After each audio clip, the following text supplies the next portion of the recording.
आप देख रहे हैं इंडिया टाउन न्यूज, भारत की बात, एक साल बेमिसाल। नमस्कार, इंडिया टाउन न्यूज के खास बुलेटिन राजधानी सरकार धानी में आप सभी का स्वागत है। मैं हूं आपके साथ रंजना राज। बुलेटिन की शुरुआत करने से पहले आइए एक नजर डालते हैं राजधानी सरकार धानी की सुर्खियों पर। केंद्र सरकार ने छत्तीसगढ़ को दी बड़ी योजनाओं की सौगात। अब हर जरूरतमंद को मिलेगा आवास। 8,46,931 प्रधानमंत्री आवास की मिली स्वीकृति। प्रदेश में आवास योजना को लेकर राजनीति। पीसीसी अध्यक्ष दीपक बैस्ट का बयान, कहा केंद्र सरकार नहीं दे रही 18 लाख आवास। नेता प्रतिपक्ष महंत ने सरकार पर लगाया आरोप, कहा धान के रख रखाव और उठाव में हो रही लापरवाही। भाजपा सरकार में 1,000 करोड़ धान का घोटाला। महासमुंद जिले में हुई स्वाइन फ्लू की एंट्री, 7 मरीज मिले, एक ने तोड़ा दम, स्वास्थ्य विभाग हुआ अलर्ट। जिले में खुले में बिक रही अवैध शराब की बिक्री, शराब माफियाओं में नहीं है पुलिस का खौफ। वार्ड वासियों ने खोला मोर्चा, थाना पहुंचकर सौंपा ज्ञापन। सतनामी समाज के द्वारा निकाली गई रैली, जेल में बंद लोगों की रिहाई की गई मांग। मुख्यमंत्री के नाम एसडीएम को सौंपा ज्ञापन। अब खबरें विस्तार से। छत्तीसगढ़ के सीएम विष्णुदेव साय ने रायपुर में प्रेस कॉन्फ्रेंस की। सीएम साय ने बताया कि केंद्रीय मंत्रिमंडल ने प्रधानमंत्री आवास योजना ग्रामीण के अंतर्गत 8,46,931 परिवारों के लिए आवास के लक्ष्य की स्वीकृति दी है। वहीं ग्रामीण क्षेत्रों में लोगों को कच्चे मकान से जल्द ही छुटकारा मिलेगा और हर जरूरतमंद के सर पर छत होगी। मुख्यमंत्री कार्यालय में चर्चा के दौरान छत्तीसगढ़ के मुख्यमंत्री विष्णुदेव साय ने कहा कि आज छत्तीसगढ़ के लिए बहुत ही खुशी का दिन है, क्योंकि 5 साल तक जो लोग प्रधानमंत्री आवास से वंचित रहे थे, उन लोगों तक इस बात को पहुंचाना चाहते हैं कि पिछले 5 साल में जब छत्तीसगढ़ में कांग्रेस की सरकार थी, भूपेश बघेल उसके मुखिया थे, तो प्रधानमंत्री आवास योजना से 18 लाख लोग वंचित हो गए थे, लेकिन अब हर गरीब के सिर पे छत होगी। आवास से वंचित हो गए थे, उन तक पहुंचाना चाहते हैं और इसी निमित्त आज आप लोगों को यहाँ पर बुलाए हैं। सबको मालूम है कि पिछले 5 साल जब छत्तीसगढ़ में कांग्रेस पार्टी की सरकार थी, श्री भूपेश बघेल उसके मुखिया थे, तो प्रधानमंत्री आवास योजना जो गरीबों के लिए बहुत ही कल्याणकारी योजना है, उनके सिर में छत देने का योजना है, जिसमें 18 लाख लोग वंचित हो गए थे। सीएम विष्णुदेव साय ने कहा कि पीएम आवास के लिए 40% राज्य सरकार को देना था, लेकिन तत्कालीन राज्य सरकार ने नहीं दिया, क्योंकि उन्हें डर था कि अगर वह इसे देंगे तो उसमें प्रधानमंत्री नरेंद्र मोदी का नाम चलाया जाएगा और इसका सीधा फायदा भाजपा और नरेंद्र मोदी को होगा। इसलिए भूपेश सरकार ने पीएम आवास के लिए राशि नहीं दी। तत्कालीन सरकार राज्यांश जो 40% का रहता है, वो इसीलिए जमा नहीं की कि योजना में प्रधानमंत्री शब्द जुड़ा था और कहीं ना कहीं इसका श्रेय भारतीय जनता पार्टी की सरकार को और नरेंद्र मोदी जी को चला जाता। इसलिए 18 लाख गरीब लोगों का हक छीना गया। हम लोगों ने वादा किया था कि जैसे ही हमारी सरकार बनेगी, जो भी मुख्यमंत्री बनेगा वह राज्य में 18 लाख मुख्यमंत्री आवास बनाने का काम करेगी। मुख्यमंत्री विष्णुदेव साय ने बताया कि हमने पहले ही अपने कैबिनेट की बैठक में 18 लाख आवास की स्वीकृति दी थी और जो 40% राज्य का अंश था, वह भी पैसा हमने इंतजाम करके दिया था। प्रधानमंत्री जी ने छत्तीसगढ़ की जनता से वादा किया था, मोदी की गारंटी में भी ये है और मुझे बताते हुए खुशी हो रही है कि 13 दिसंबर 2023 को हमारी सरकार शपथ ली और 14 दिसंबर 2023 को पहला कैबिनेट में ही हमारी सरकार ने 18 लाख प्रधानमंत्री आवास की स्वीकृति दे दी और जो 40% राशि राज्यांश होता है उसकी व्यवस्था हमारी सरकार ने कर ली। सीएम साय ने कहा कि नियत निलेनार योजना के तहत जो नक्सल प्रभावित जिलों में कई विकास योजनाओं की शुरुआत हमारी सरकार कर रही है। केंद्रीय ग्रामीण विकास मंत्री शिवराज सिंह चौहान से हमने निवेदन किया था कि उनके लिए अलग से आवास दिया जाए, जिस पर उन्होंने उचित विचार करने की बात कही। उन्होंने कहा कि हमें इस तरह की जानकारी मिली है कि इस योजना और नक्सल क्षेत्रों के गांव के लिए लगभग 10,000 आवास योजना की स्वीकृति मिलने की संभावना है। उनके लिए हम आवास बनाने में सफल होंगे। इंडिया टाउन न्यूज़ के लिए रायपुर से समीर दुबे की रिपोर्ट।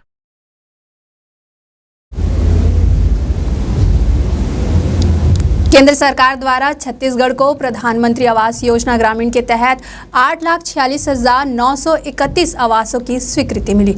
मुख्यमंत्री विष्णुदेव साय ने बड़ी संख्या में आवास की स्वीकृति के लिए प्रधानमंत्री नरेंद्र मोदी का आभार व्यक्त किया। प्रधानमंत्री आवास योजना को लेकर बीजेपी कांग्रेस में जुबानी जंग छिड़ चुकी है, जहां मुख्यमंत्री के बयान पर पीसीसी अध्यक्ष दीपक बैज ने पलटवार किया है। पीसीसी अध्यक्ष दीपक बैज ने कांग्रेस के राजीव भवन में प्रेस वार्ता कर मुख्यमंत्री के बयान पर पलटवार किया है और कहा है कि भारतीय जनता पार्टी ने विधानसभा चुनाव में कहा था कि 18 लाख लोगों को निवास देंगे और पहली मीटिंग में करेंगे। वहीं दीपक बैज ने कहा कि डबल इंजन की सरकार में पिछले विधानसभा में 18 लाख का वादा करने वाले 1 लाख आवास की भी स्वीकृति नहीं कर पाए। वहीं प्रदेश में आवास योजना को लेकर गहमा-गहमी का माहौल बना हुआ है। विधानसभा चुनाव में भारतीय जनता पार्टी ने वादा किया था कि 18 लाख हम प्रधानमंत्री 18 लाख लोगों को 18 लाख प्रधानमंत्री आवास स्वीकृति करेंगे और पहला मीटिंग में स्वीकृति करेंगे। आवास स्वीकृति होने के बाद सीएम अपने सीएम हाउस में जाएंगे। ठीक है, जब जुलाई अभी जो पिछले समय विधानसभा सत्र हुआ, हमारे कांग्रेस के विधायक उन्होंने सवाल किए कि आपने अभी तक कितने प्रधानमंत्री आवास स्वीकृति किए। एक भी आवास स्वीकृति नहीं की इस सरकार ने, एक भी आवास स्वीकृति नहीं की। इसका मतलब आपने विधानसभा चुनाव के दौरान जनता के साथ झूठ बोले।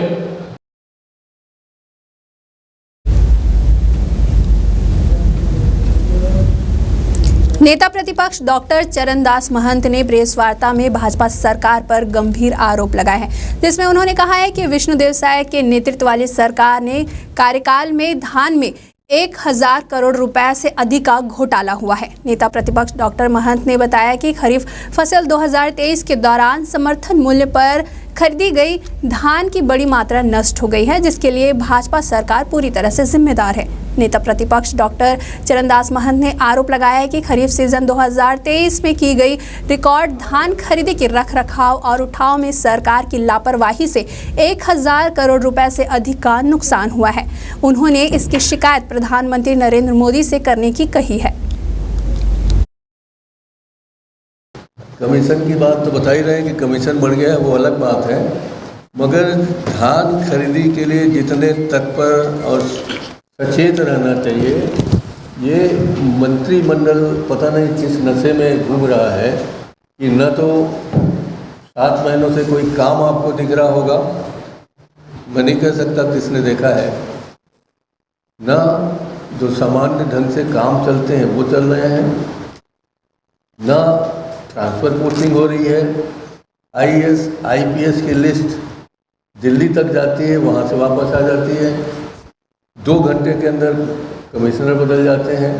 और बाकी जितने शिक्षकगण हैं जो अभी स्कूलों में परेशान हो रहे हैं, हम सब लोग घूम रहे हैं, सब लोग आते हैं, मैं माननीय अध्यक्ष जी के पास भेजता हूँ, वो आपसे मुखातिब होते हैं और इसलिए ऐसे मामलों में वो गंभीरता से घूम के देख रहे हैं, ये करना चाहिए।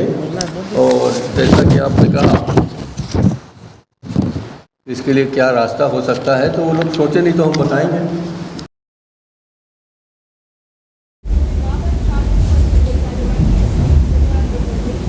चलिए बढ़ते अगली खबर की ओर, जहां बीजेपी सांसद विजय बघेल ने पेंशनर्स के मुद्दे को उठाते हुए अपनी ही सरकार पर हमला बोला। इसी कड़ी में पीसीसी अध्यक्ष दीपक बैज ने विजय बघेल का एक वीडियो पोस्ट किया है, जिसमें उन्होंने विजय बघेल की तारीफ करते हुए एक पोस्ट किया है, जो सोशल मीडिया में चर्चा का विषय बना हुआ है।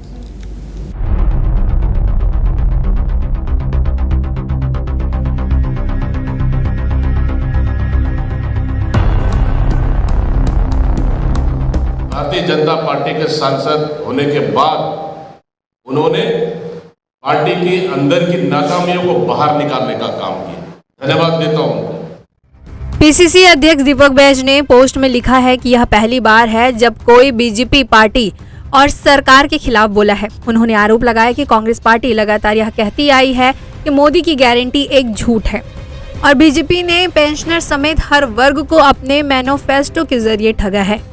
दीपक बैज ने आरोप लगाया है कि डबल इंजन सरकार ने प्रदेशवासियों की भावनाओं का मजाक उड़ाया है और विजय बघेल ने इस बात की सच्चाई पर मुहर लगा दी है।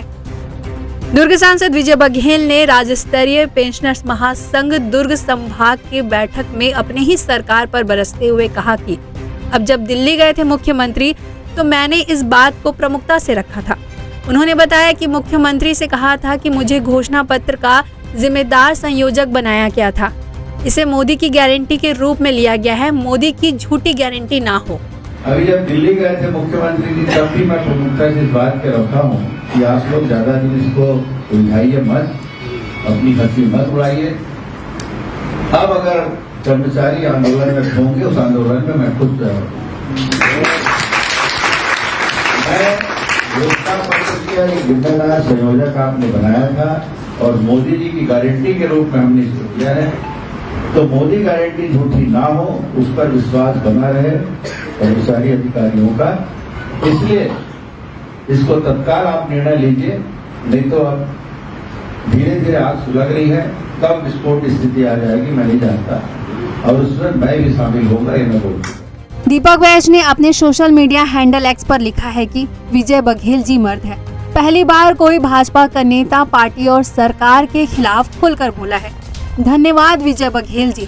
जो बात कांग्रेस पार्टी लगातार उठाती आई है कि मोदी की गारंटी कोरा झूठ है, अपनी भी परवाह नहीं की ना जनता के लिए, इसलिए मैं विजय बघेल जी को मर्द बोल रहा हूँ, मैं मर्द आदमी हूँ और धन्यवाद देता हूँ।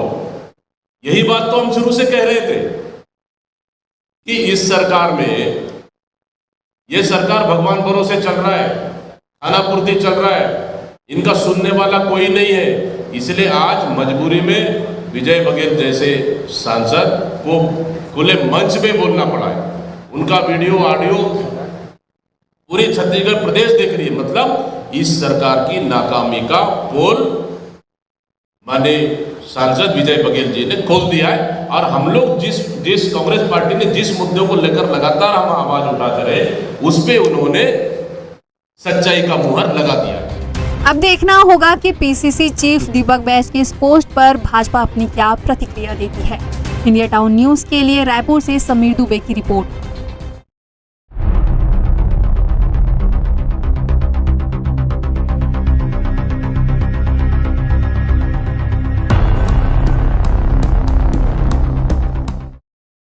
वक्त हो चुका है एक छोटे से ब्रेक का। खबरें और भी है, बने रहिए इंडिया टाउन न्यूज के साथ। अब खबर आपकी उंगलियों पर, खबरों से परे, हर खबर पर हमारा नजरिया।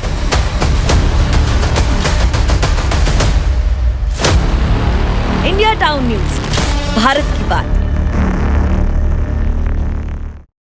ये संस्कारों की नगरी है, छत्तीसगढ़ के सरोकारों की नगरी है।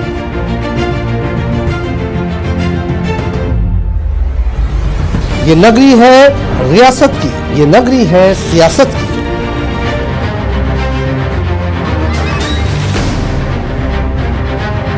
संस्कार धानी के सरोकारों से अपडेट कराता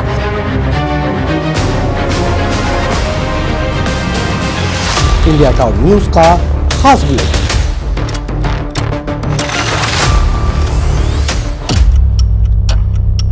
जिसमें शामिल होगी राजनांदगांव के साथ ही दुर्ग, भिलाई, कवर्धा, बेमेतरा, बालोद, मोहला, मानपुर, अंबागढ़ चौकी, खैरागढ़, छुई खदान और गंडई की सभी खबरें देखिए हर रात 8 बजे हमर मयारू संस्कारधारी सिर्फ इंडिया टाउन न्यूज पर। ब्रेक के बाद आप सभी का स्वागत है। चलिए बढ़ते हैं अगली खबर की ओर। अभनपुर में आज सतनामी समाज परिक्षेत्र के द्वारा मौन रैली निकालकर बलौदा बाजार घटना में जेल में बंद लोगों की रिहाई के लिए एसडीएम को ज्ञापन सौंपा गया। अभनपुर सतनामी समाज परिक्षेत्र के अध्यक्ष राधाकृष्ण टंडन के नेतृत्व में यह रैली निकाली गई। अभनपुर परिक्षेत्र के सतनामी समाज के लोग बड़ी संख्या में शामिल हुए। वहीं समुदाय के और भी लोगों ने उन्हें समर्थन दिया। एसडीएम कार्यालय में पहुंचकर शांतिपूर्ण तरीके से राष्ट्रपति, मुख्यमंत्री, प्रधानमंत्री के नाम एसडीएम को ज्ञापन सौंपा गया। वहीं बलौदा बाजार घटना में जेल में बंद निर्दोष लोगों की रिहाई की मांग की गई। 3 मांगों को लेकर के यहाँ पे माननीय राष्ट्रपति महोदय, प्रधानमंत्री महोदय, मुख्यमंत्री, राज्यपाल जी और कलेक्टर महोदय, 5 लोगों के नाम से हम लोग ज्ञापन दिए हैं। और जो हमारे सतनामी समाज के जो अमर गुफा कांड में गिरफ्तारी धाम के बलौदा बाजार जो कांड है, वो कांड में जितने हमारे सब निर्दोष लोग जो अंदर हैं, उन लोगों को निशर्त रिहा किया जाए और सीबीआई जांच किया जाए, न्यायिक जांच किया जाए और ST/SC का लीमी केयर का जो माननीय उच्च न्यायालय के द्वारा जो किया गया निर्णय है, उस निर्णय को वापस लिया जाए। व्यवस्था बनाना आपकी प्रथम जवाबदारी होती है और उसको नियंत्रित करना, उसे कंट्रोल करना, ये भी आपकी प्रथम जवाबदारी होती है। उस जवाबदारी पूरी तरह से ये लोग फेल हुए और अभी उसके बाद जो आलम है वहां पर निर्दोष लोगों को, जिनका उस घटना में कहीं कोई दूर दूर तक हाथ नहीं है, ऐसे लोगों को लगातार प्रताड़ित करते हुए कारावास के अंदर डाल रहे हैं। और अभी आप देख ही रहे हैं हमारे उस समाज के लिए जो हमारे अभी अखिल भारतीय कांग्रेस कमेटी के जो सचिव हुए हैं और वर्तमान में विधायक हैं भाई देवेंद्र यादव जी भी, शैलेन बंजारे जी जो जिला अध्यक्ष है वहाँ के, ऐसे तमाम लोग हैं। और खास करके इसमें इस घटना में हमारे कांग्रेस पार्टी के जो पदाधिकारी हैं, जो हमारे कार्यकर्ता हैं, ऐसे लोगों को चिन्हांकित कर करके उन्हें अनावश्यक रूप से परेशान किया जा रहा है। बलौदा बाजार जिला में संपूर्ण छत्तीसगढ़ और पूरे भारत देश से और विदेश से भी हमारे आदमी सतनामी समाज के वहां उपस्थित थे। शांतिपूर्ण मांग किया गया था, लेकिन यह मनुवादी सरकार, इन्होंने प्रायोजित कार्यक्रम के तहत वहां घटना कराया गया और हमारे निर्दोष समाज के लोगों को जेल में आज अवरुद्ध किया गया है, निरुद्ध किया गया है, जेल में डाल दिया गया है। हमारे बहन बेटियों के साथ में भी उन्हें धरने पकड़ने के लिए उनके घर में रात में जाते हैं और आरोपी है करके पकड़ के ले जा रहे हैं। तो इस घटना बहुत ही शर्मनाक और निंदनीय है। यह घटना बंद होना चाहिए और निर्दोष सीबीआई जांच होना चाहिए।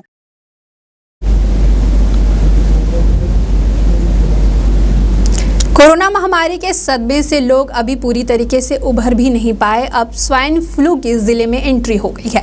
महासमुंद जिले में स्वाइन फ्लू के 7 केस सामने आए हैं। इन केसों में एक व्यक्ति की स्वाइन फ्लू से मौत भी हो गई है। आपको बता दें कि रायपुर के निजी अस्पताल के बसना के 59 वर्षीय एक व्यक्ति की स्वाइन फ्लू के चलते मौत हो गई है। जिला सर्विलांस अधिकारी डॉक्टर छत्रपाल चंद्राकर ने इसकी पुष्टि की है। डॉक्टर छत्रपाल ने बताया है कि जिले में स्वाइन फ्लू के 7 मरीज पाए गए हैं, जिसमें से 4 मरीज स्वस्थ हो चुके हैं। तो वहीं महासमुंद के एक मरीज को होम आइसोलेशन में इलाज के लिए रखा गया है। बसना के एक और मरीज का रायपुर के निजी अस्पताल में इलाज चल रहा है। एक व्यक्ति ने आज सुबह रायपुर के निजी अस्पताल में दम तोड़ दिया है।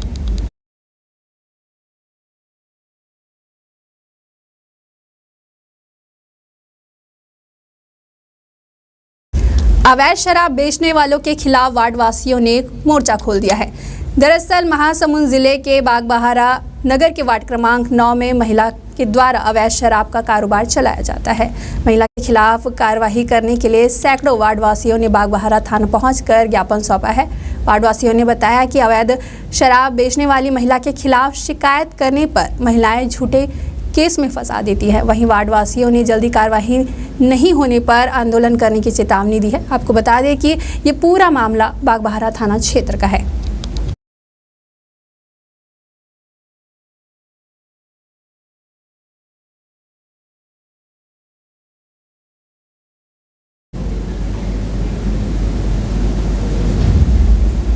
चलिए बढ़ते अगली खबर की ओर, जहां छत्तीसगढ़ के गरियाबंद जिले के धर्म नगरी राज्य में स्थित त्रिवेणी संगम के भगवान कुलेश्वर नाथ महामंदिर में चोरी की घटना सामने आई है।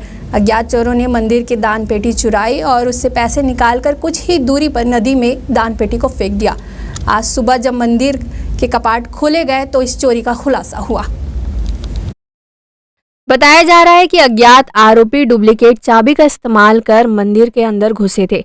घटना की सूचना मिलते ही पुलिस मौके पर पहुंची और जांच में जुट गई।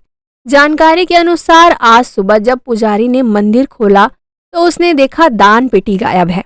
इसके बाद आसपास देखा गया तो मंदिर परिसर से कुछ ही दूरी पर नदी में दान पेटी मिली। चोरी करने वाले आरोपी दान पेटी से पूरा पैसा निकालकर उसे नदी में फेंक दिए थे, जिसके बाद चोरी की घटना की सूचना पुलिस को दी गई। मामले की सूचना पर पुलिस मौके पर पहुंची और चोरों के पता तलाश में जुट गई।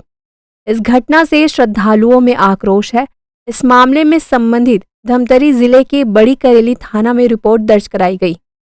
आपको बता दें कि ये वही प्रसिद्ध मंदिर है जहां 14 वर्षों के वनवास के दौरान भगवान श्री राम, लक्ष्मण और माता सीता राजिम पहुंचे थे। तो माता सीता ने रेत के बालुओं से शिवलिंग निर्माण कर विधि विधान से पूजा अर्चना की थी। माघ पूर्णिमा के अवसर पर त्रिवेणी संगम पर 15 दिनों तक प्रदेश का प्रसिद्ध मेला लगता है। हाल ही में सरकार ने इस मंदिर तक पहुंचने के लिए लक्ष्मण झूला भी बनाया है। चोरी की इस घटना के बाद सुरक्षा व्यवस्था की गंभीर कमी उजागर हुई है। गरियाबंद के जतमई मंदिर में भी इसी तरह की चोरी की घटना पहले भी हो चुकी है, लेकिन चोर पुलिस के पकड़ से अभी भी बाहर है। Bureau report, India town news.